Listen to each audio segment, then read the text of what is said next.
Chapitre 11. La réconciliation. Nous devons tous de temps à autre relever un défi, celui d'arriver à vivre en paix avec les autres et à rétablir la paix lors d'un conflit. Dieu désire que nous vivions en paix avec notre prochain malgré les conflits possibles et parfois difficiles à dénouer. En réalité, il arrive qu'ils soient insolubles. Toutefois, comme nous l'avons vu au chapitre précédent, Dieu veut que nous fassions tout notre possible pour demeurer en paix avec tous. En tant que disciples de Jésus, nous savons fort bien que sans la direction constante de Dieu, nous pouvons agir de façon aussi ignoble que certains non-croyants. En effet, notre salut ne nous préserve pas automatiquement de la méchanceté, de la jalousie, de la haine ou de la colère. Nous ne troquons notre orgueil pour un comportement qui procure la paix que lorsque nous demandons au Saint-Esprit d'œuvrer en nous et par nous, que nous soumettons notre nature à la sienne et que nous cherchons à le représenter dans toutes nos relations. Très souvent, les gens refusent d'assumer les responsabilités inhérentes à leur action, et j'ajouterai à leurs paroles aussi. Quand une dispute éclate, bon nombre de personnes excusent leur attitude en disant « Ah, j'y peux rien, je suis fait comme ça ». Et il ne leur vient jamais à l'esprit qu'elles peuvent changer leur attitude. Pas plus qu'elles réalisent que le désir de Dieu est justement de les voir opter pour ce changement. Je me souviens du fils d'un ami qui était au premier cycle du secondaire. Un matin où il ne voulait pas aller à l'école, il dit à son père, « Papa, aujourd'hui je vais passer une mauvaise journée. Je n'aurai pas des malheurs, je ne me sens pas bien et ça ne fera que s'empirer. Je le sens jusque dans mes os. » Son père répondit, « Mon fils, le problème c'est que ta radio plutôt est syntonisée sur la mauvaise chaîne. Tu devrais en choisir une plus positive. Pourquoi ne le fais-tu pas? » Et sans honte, l'adolescent répliqua que sa main ne voulait pas le faire et montra à son père sa main tremblante, incapable de changer de station. Cette histoire banale illustre bien que la bonne voie, est sans doute la dernière que nous voulons choisir. C'est tellement vrai. Surtout si elle nous déshonore ou qu'elle nous couvre de honte au cours d'un désaccord. Et pourtant, c'est sur cette pierre angulaire que s'établit la paix avec les autres. Elle est le cœur du problème. Attardons-nous au mot « cœur », car il est la clé de la paix. Avoir un cœur droit pour la paix. Dieu est la réponse parfaite à toute résolution difficile de conflit ou de dispute. Si vous êtes incapable de régler un différend, quelle est la première chose que vous devriez faire? Remettre le problème à Dieu. Ne vous précipitez pas chez vos amis, car ils peuvent aussi bien vous donner un bon conseil qu'un mauvais. Consultez plutôt la parole de Dieu en vous rappelant l'illustre prière par laquelle Jésus a enseigné à ses disciples à demander au Père de leur pardonner comme ils pardonnent eux aussi aux autres. Tout en cherchant l'aide de Dieu, vous éprouverez peut-être le besoin de consulter un conseiller spirituel qui vous prodiguera de sages conseils. Pendant que vous recherchez les instructions de Dieu, examinez-vous pour savoir si vous avez, premièrement, un cœur pur. La pureté est la disposition de cœur appropriée pour rechercher la paix.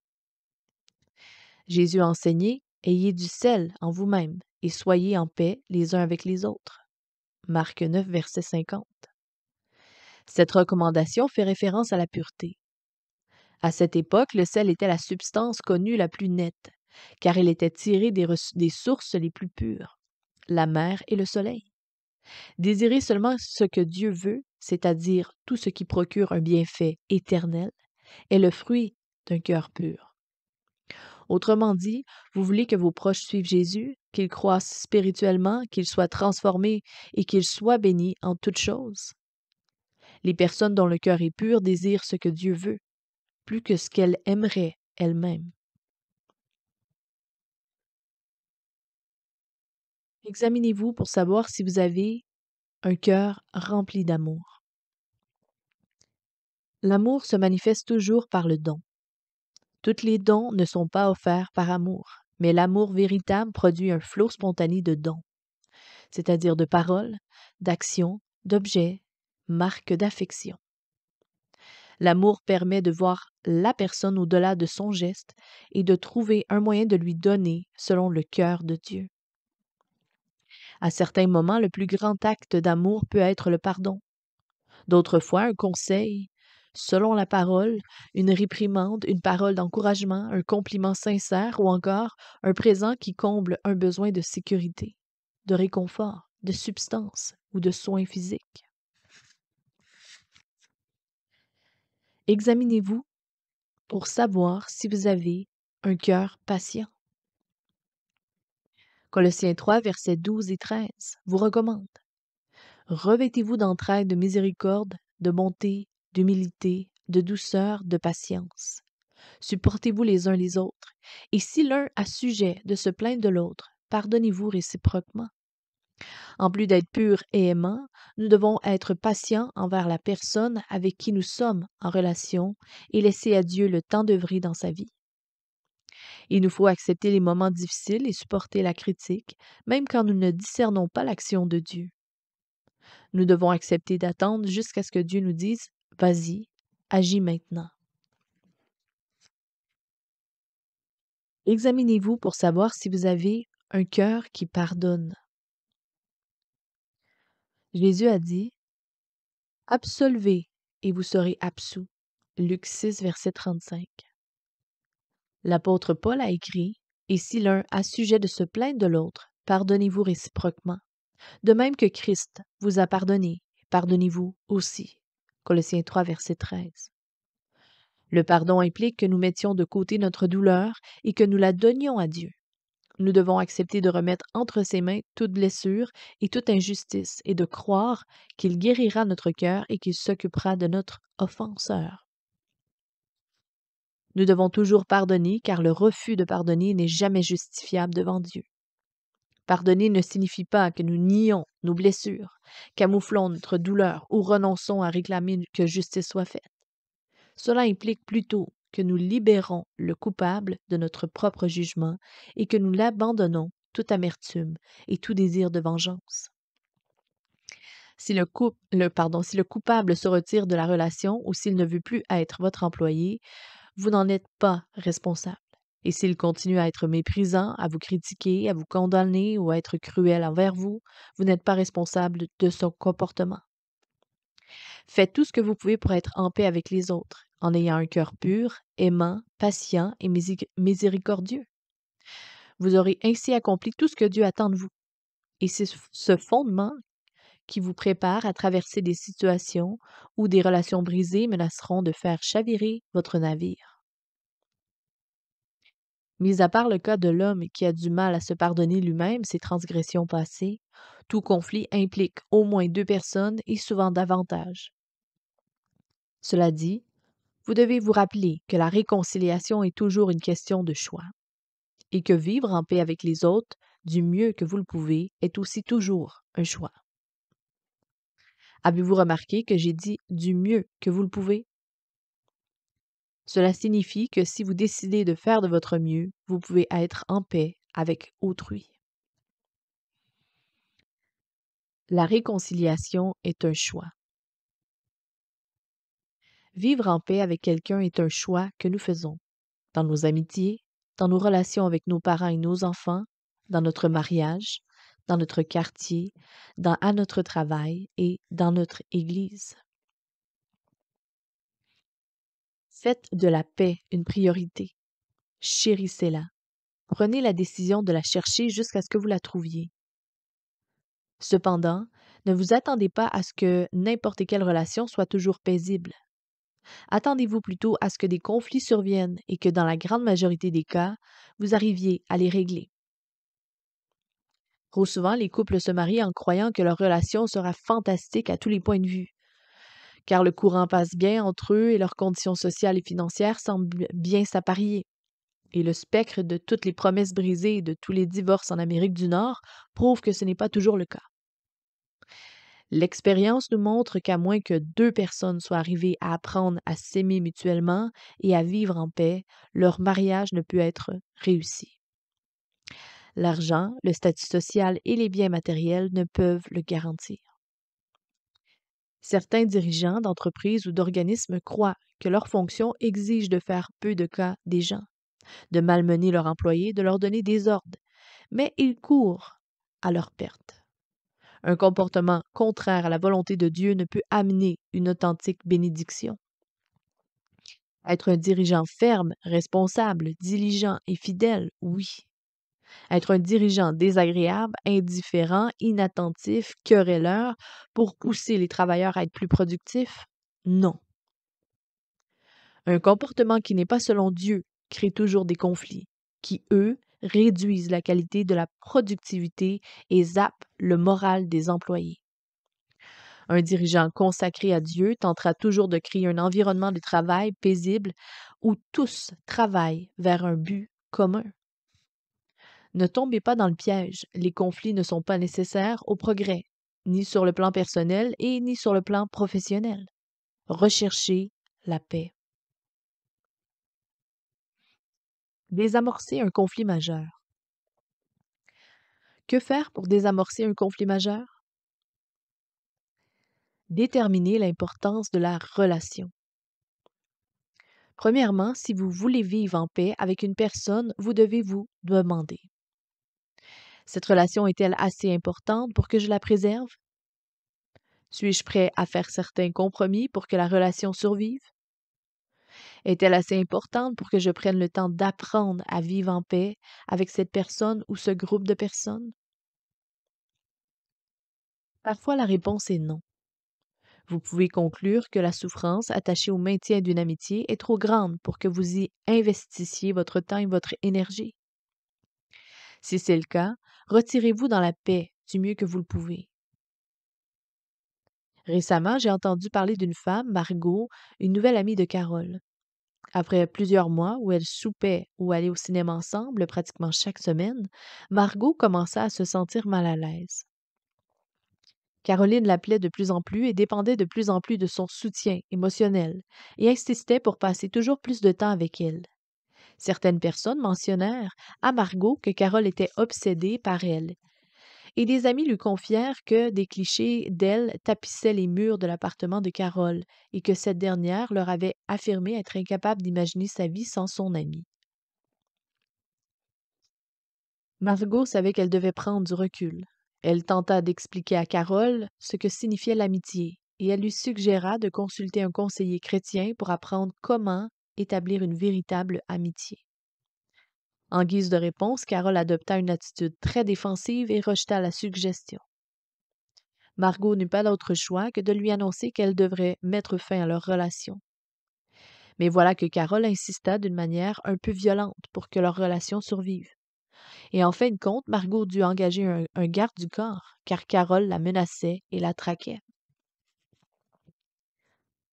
Bien entendu, cette situation est extrême, mais elle illustre un fait. Toutes les relations ne sont pas saines, même si elles semblent l'être au départ. Certaines ne peuvent se poursuivre sainement. Certaines personnes ne savent tout simplement pas comment être un bon ami, un collègue qui encourage, un employé loyal, un employeur serviable ou un voisin aimant. Demandez-vous quelle valeur vous accordez à une relation et dans quelle mesure vous la trouvez saine et mutuellement satisfaisante. C'est ce qui déterminera jusqu'où vous serez prêt à faire des compromis pour la préserver. Déterminez à quel point vous chérissez une relation, puis choisissez jusqu'où vous irez pour la protéger. Je crois fermement que deux personnes sauvées par la grâce de Dieu et remplies par le même esprit peuvent trouver une paix authentique si elles tiennent sincèrement tous les deux à leur relation. Commencez à parler et continuez de le faire. Il est plus probable que deux personnes qui communiquent et qui continuent à se parler et à s'écouter s'entendent que celles qui demeurent muettes. Ne me dites pas que vous aimez quelqu'un, mais que vous ne voulez pas lui parler. Ne prétendez pas aimer une personne si vous êtes incapable d'être transparent avec elle et de lui partager vos sentiments, vos idées ou vos expériences passées.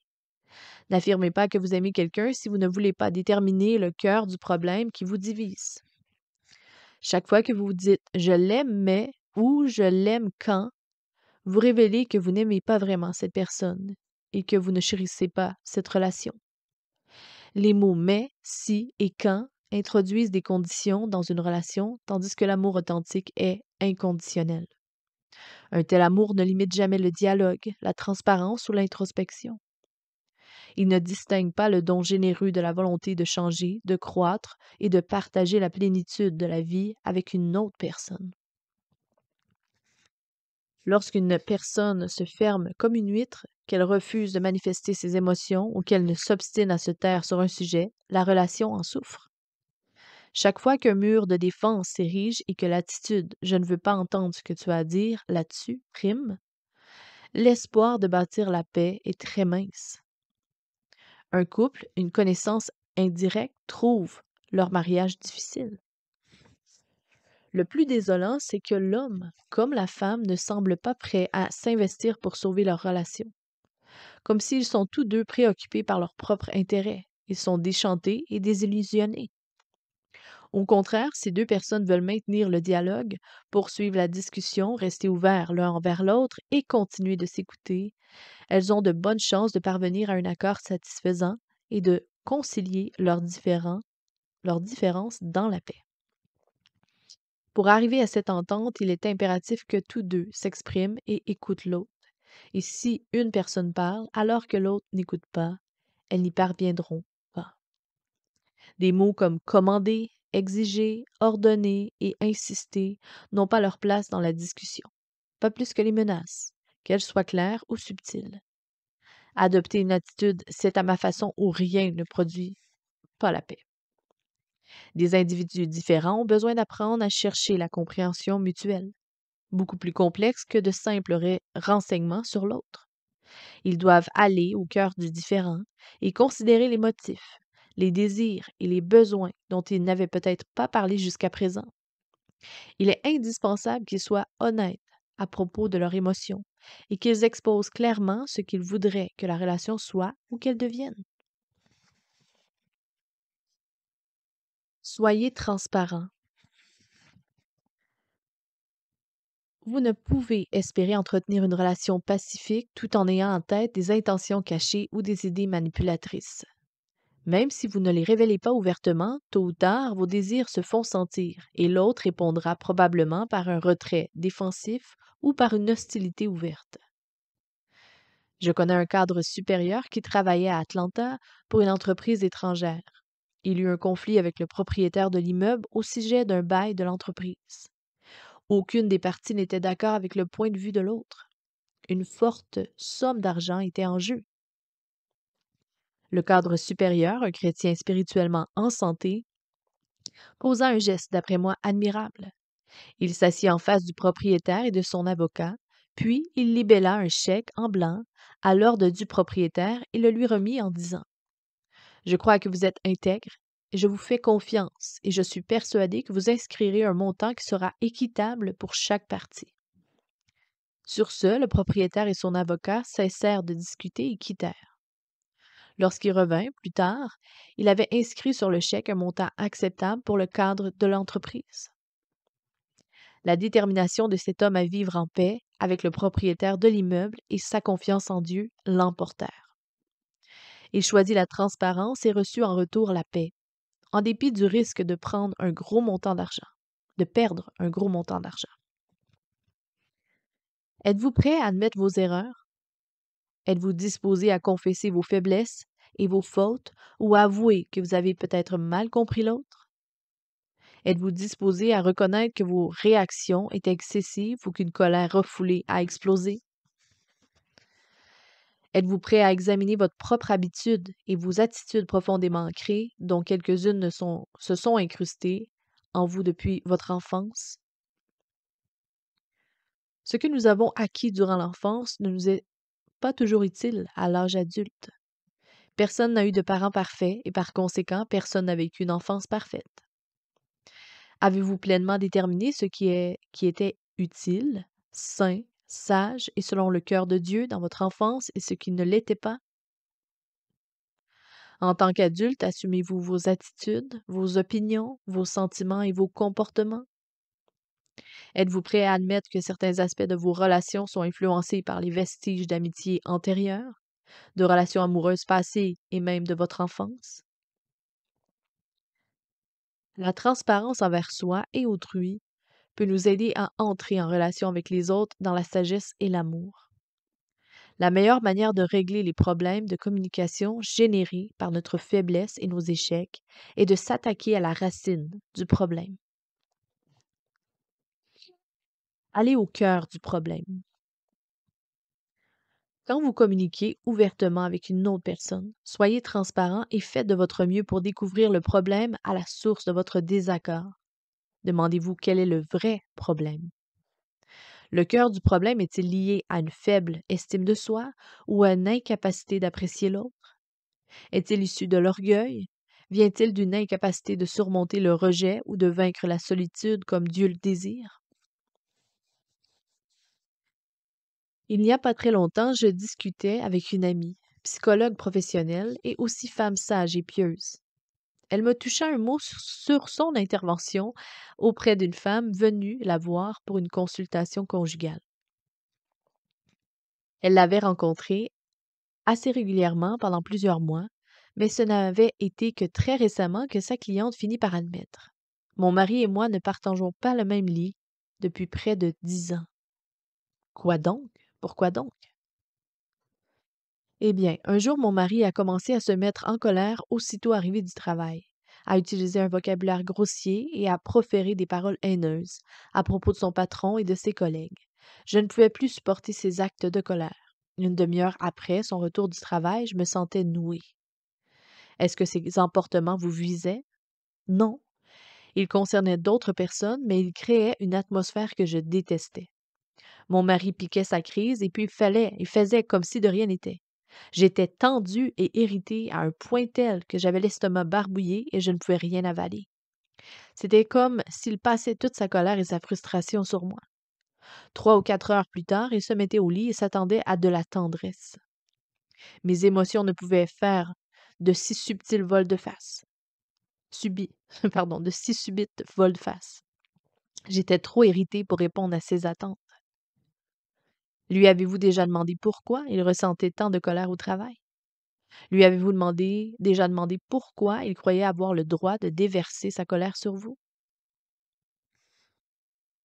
La conseillère me raconta que la femme l'avait dévisagé lorsqu'elle lui avait posé ces questions. La dame reconnut enfin qu'il ne lui était jamais venu à l'esprit de les poser à son mari. Elle ne savait pas trop pourquoi, elle ne savait pas du tout pourquoi il ressentait tant de colère, ni pourquoi il pensait acceptable ces explosions de colère chaque soir. Pendant 10 longues années, le cœur du problème n'avait jamais été abordé. À présent, ils sont tellement loin l'un de l'autre que seul un miracle pouvait restaurer leur relation. Je demandai à la psychologue quelle était, d'après elle, la racine de la colère de cet homme. Elle m'a répondu que selon son expérience de situations semblables, elle croyait que le père de cet homme devait exprimer sa colère et son hostilité ouvertement, et que cet homme avait non seulement pris une mauvaise habitude en laissant sa colère le dépasser, mais il avait acquis de mauvaises aptitudes de communication. Lorsqu'il se sentait dominé, rejeté ou confronté au travail, il ravalait ses sentiments et leur permettait de se transformer en colère réprimée. Une fois chez lui, il croyait être en sécurité, entre guillemets, et pensait, entre guillemets, avoir le droit d'exploser en présence de sa famille. Bien sûr, tous les facteurs mentionnés font partie du cœur du problème et doivent être abordés pour que cet homme recouvre sa santé émotionnelle, que sa femme guérisse des blessures qu'il lui a infligées et que leur mariage soit restauré. Cependant, l'homme n'est pas la seule personne dans cette relation. Qu'en est-il de la femme? Demandai-je à la conseillère. Oh, elle a des points importants à considérer elle aussi. Elle devra se demander pourquoi elle ne lui a jamais posé ces questions et pourquoi elle ne lui a jamais dit, en 7 ou 8 ans, j'en ai assez de t'entendre hurler et divaguer, arrête. Elle aura affronté le fait qu'elle s'est permise d'intérioriser la colère de son mari et de devenir elle-même une sorte de paillasson, émotionnel. Elle devra aussi faire face au fait servi de l'affection et de la sexualité pour se défendre et manipuler son mari. Et je ne crois pas qu'elles veulent lever le voile sur ces choses. Mais elle est venue vous consulter. Oui, mais cela ne signifie pas qu'elles veulent véritablement de l'aide. Je soupçonne qu'elle est venue me voir pour que j'approuve son désir secret de divorcer ou que je justifie son attitude et son comportement. Je saurai qu'elle cherche vraiment de l'aide si elle commence à modifier sa façon de communiquer et d'agir. La conseillère me dit que ces deux personnes qui présentent tous deux des problèmes profonds doivent tenter de les régler si elles veulent sauver leur mariage. Et je suis d'accord avec elle. Mon expérience de pasteur me permet d'affirmer que si une personne est persuadée que l'autre est exclusivement responsable du conflit, si elle insiste pour que l'autre effectue tous les changements ou exige que l'autre assume seul l'échec de la relation, il est peu probable que la situation se résolve dans la paix.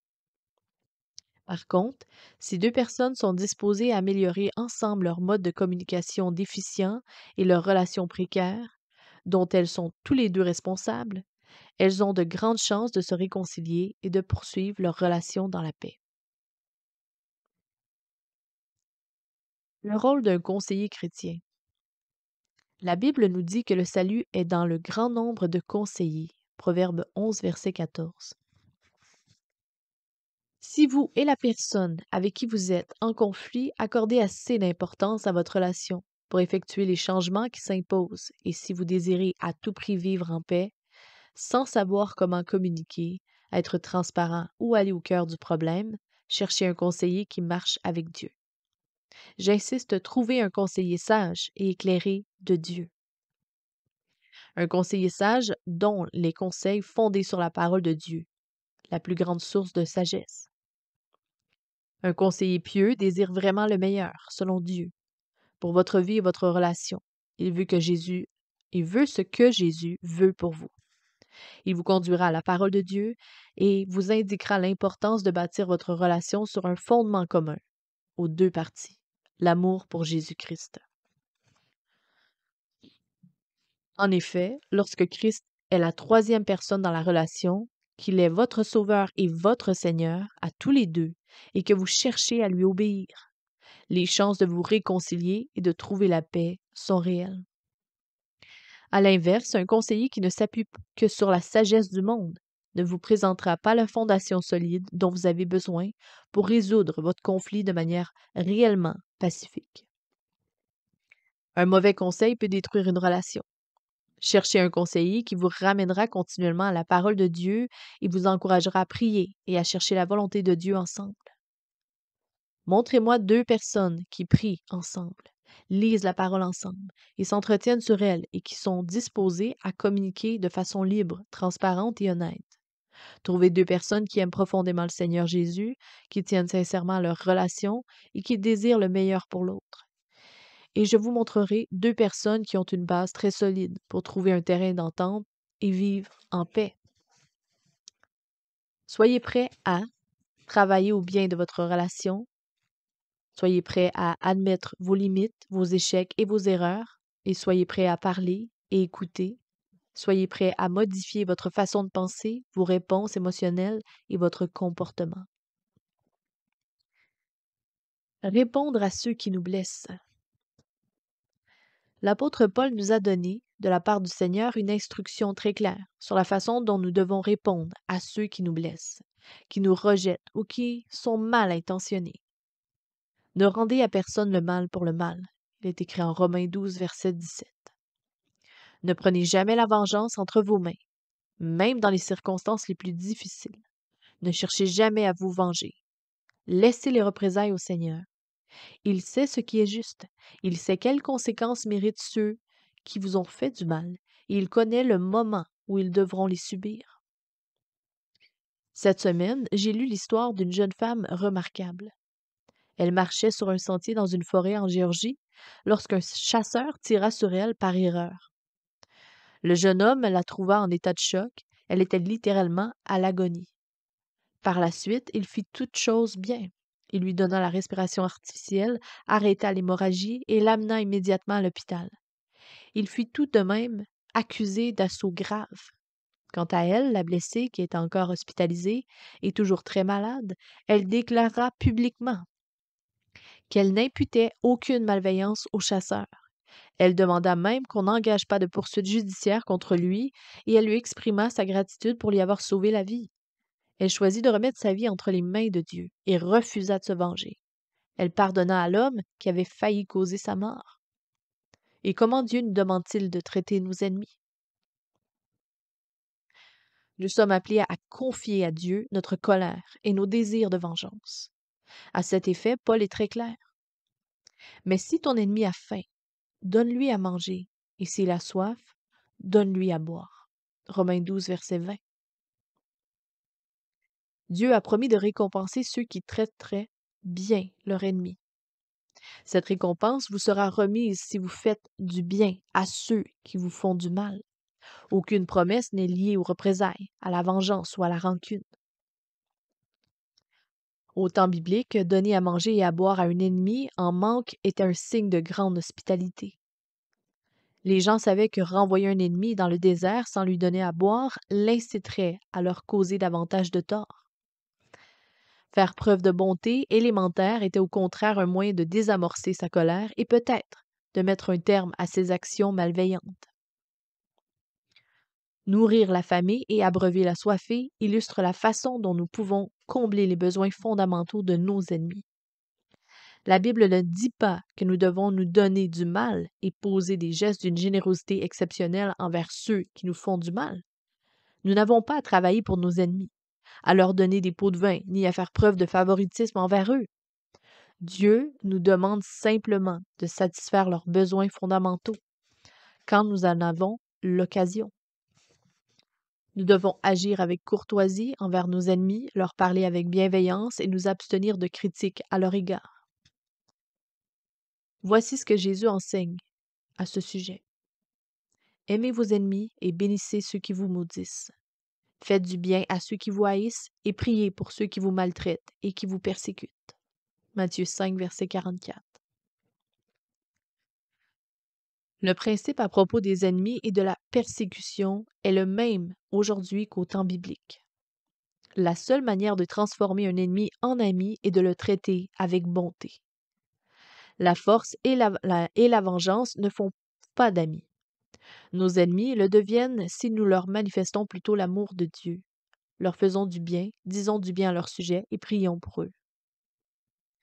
Si vous traitez vos ennemis avec bonté, le Seigneur vous récompensera. Si votre ennemi continue à vous persécuter et à vous faire du mal, Dieu, lui, saura vous bénir. Cependant, votre bonté doit être sincère et ne pas être une forme de manipulation. N'utilisez pas la bonté pour arriver à vos fins. Lorsque nous manifestons de la bienveillance à un ennemi, il est souvent surpris car il ne s'y attend pas. Il croit plutôt que vous agirez comme lui, que vous démontrez de la colère, que vous exercerez la vengeance et que vous engagerez des représailles. Si vous ne le faites pas, il est probable que votre ennemi éprouve un certain remords, de l'angoisse ou de la honte. Votre réaction dispose son cœur à l'action du Saint-Esprit. Au fond, votre bonté ouvre la porte au Saint-Esprit. À l'opposé, si nous nous vengeons, nous entrons dans le champ de l'ennemi et nous adoptons la même tactique que lui. Nous sommes alors tout simplement aussi coupables que lui et de répandre le mal et nous risquons de subir les mêmes conséquences.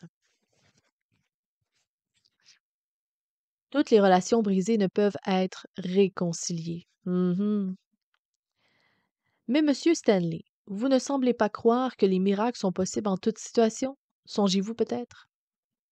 Je crois fermement aux miracles, mais je crois aussi que certaines personnes ne veulent pas que leur relation brisée soit réconciliée. Tant qu'elle résiste, le conflit ne peut être résolu.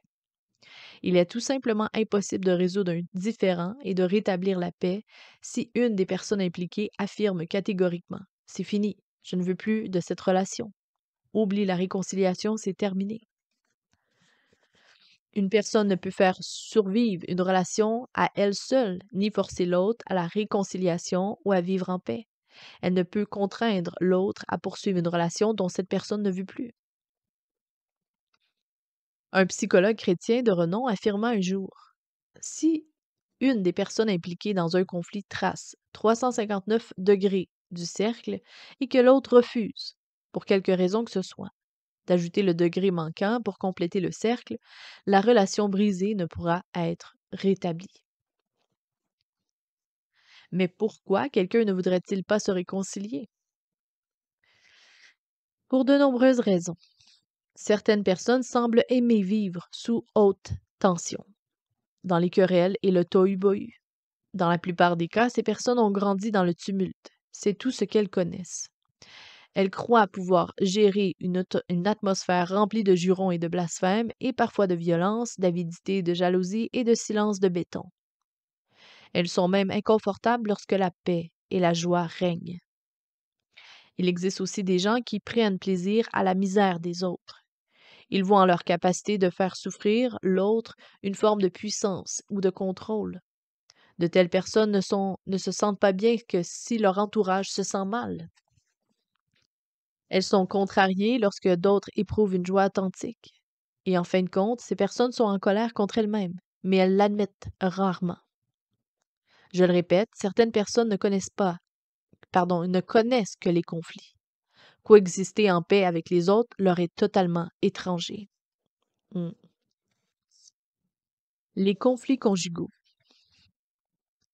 Dernièrement, un homme me dit: Monsieur Stanley, je crois que ma femme va me quitter. Elle me menace de divorcer depuis quelques mois.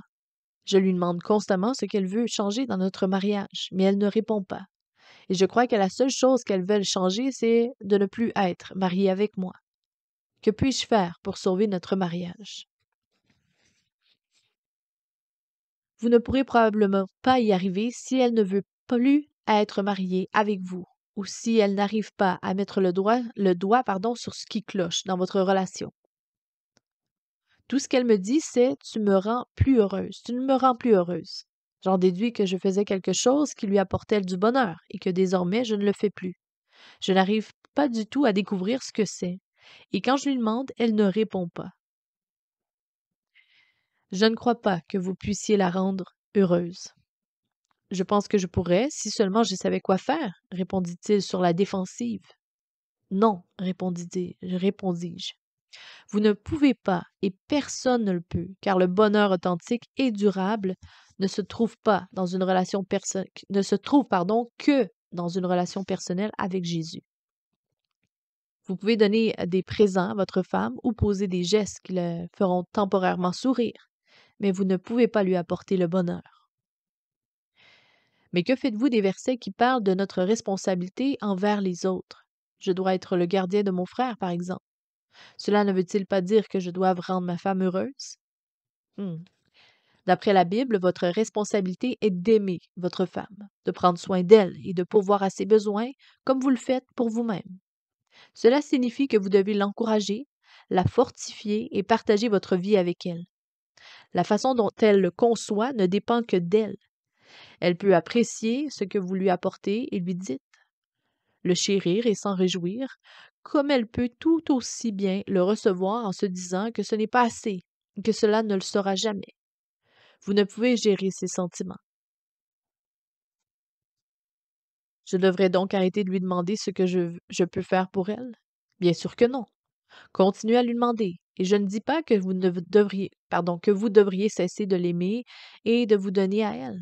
J'affirme seulement que vous n'êtes pas responsable de la manière dont elle reçoit votre amour et vos attentions. C'est à elle de prendre la décision d'être heureuse et d'être en paix avec vous. C'est à elle de choisir d'éprouver de la reconnaissance pour son mari aimant, sa magnifique famille et sa jolie maison, et de l'exprimer. Mon interlocuteur s'assit un instant pour réfléchir à ce que je lui avais dit, puis il soupira. Essayer de la rendre heureuse, c'est un réel fardeau pour moi. C'est un fardeau qu'on ne peut porter longtemps sans s'effondrer sous son poids. Puis-je vous demander quand vous avez encouragé votre femme pour la dernière fois? Quand lui avez-vous demandé ce que vous pouviez faire pour elle? Hier soir, elle m'a jeté un regard furieux, a haussé les épaules et a changé de pièce en claquant la porte derrière elle. Et quand vous a-t-elle posé les mêmes questions pour la dernière fois? L'homme m'a regardé d'un air ébahi. Je ne crois pas qu'elle m'ait un jour demandé ce qu'elle pouvait faire pour moi. Depuis combien de temps êtes-vous mariés? 15 ans. Et elle ne vous a jamais demandé ce qu'elle pourrait faire pour vous aider ou vous encourager? Non. L'a-t-elle fait lorsque vous vous fréquentiez? Non. Cela aurait dû vous donner un indice. L'amour se traduit par le don. Hmm. Lorsque vous aimez vraiment quelqu'un, vous ne pouvez jamais lui donner assez. Vous aimez donner ce que la personne apprécie recevoir. L'apôtre Paul a écrit que l'amour ne cherche pas son propre intérêt. Autrement dit, il n'exige pas de recevoir, mais il cherche à donner. 1 Corinthiens 13, verset 5. Ensuite, je racontais à cet homme l'histoire un jeune couple que je connaissais depuis de nombreuses années. La fiancée m'avait raconté à quel point elle était folle de joie de se marier et qu'elle considérait son fiancé comme l'homme de ses rêves. Elle avait pris le temps de me dire où son futur mari travaillait, quel était son salaire, où elle planifiait s'installer et même le type de voiture qu'il allait lui acheter. Une sonnette d'alarme s'était fait entendre alors dans ma tête et je lui avais demandé: Que comptes-tu lui donner? Que planifies-tu faire pour lui? Il semble que tu auras un époux merveilleux, mais toi, que lui apportes-tu? Elle m'avait fixé droit dans les yeux et un point d'interrogation se lisait sur son visage. Elle m'avait finalement dit: Vous voulez dire faire des repas, par exemple? Je m'étais mis à rire et j'avais ajouté: C'est un début. L'amour a tout à voir avec donner. Au lieu de vous demander ce que votre futur mari fera pour vous ou vous donnera, demandez-vous ce que vous êtes impatient de faire pour lui ou de lui donner. Dans un bon mariage, le mari et la femme donnent tous deux généreusement à l'autre. Lorsqu'on aime authentiquement, on a l'impression de ne jamais donner assez. Amour ne rime pas avec recevoir, mais avec donner de façon désintéressée. Après notre bref entretien, la jeune femme m'avait quitté les épaules basses. J'avais senti que je venais de crever sa bulle et de joie, mais je savais que le Seigneur m'avait incité à parler ainsi. Et amen. Merci Seigneur. Quelques mois plus tard, j'appris que ce couple avait rompu ses fiançailles et que le mariage était annulé. J'avais demandé à un de leurs amis ce qui s'était passé. Il m'avait simplement répondu: C'était un cas où il ne donnait jamais assez et elle ne recevait jamais assez. Il avait ajouté: L'incroyable dans tout cela, c'est qu'elle semblait être au courant. Elle savait qu'elle ne l'aimait pas assez pour lui donner en retour. C'est elle qui a finalement mis un terme aux fiançailles. J'étais content qu'elle ait pris cette décision, car l'amour de cette jeune femme pour son fiancé n'était pas substantiel. Elle n'était pas généreuse envers lui. Lorsque je l'avais revue, environ 2 ans plus tard, elle s'est exclamée: Monsieur Stanley, j'ai une grande nouvelle à vous apprendre. Je me suis mariée il y a quelques mois. Mon mari et moi sommes en amour. J'ai trouvé un homme à qui j'ai envie de donner. Je ne me lasse jamais de lui, de sa présence, de son affection, et je ne lui donne jamais assez. J'adore trouver de nouvelles façons de l'aider et de lui donner. De plus je le fais, plus je l'aime. Merci pour votre conseil. Grâce à lui, j'ai évité de commettre une grave erreur. Après avoir raconté cette histoire au mari mal aimé, il hocha la tête et me confia: Vous avez raison. Aimer, c'est donner. Je veux toujours donner à ma femme, et j'ai sûrement cru qu'en lui donnant davantage, elle m'aimerait.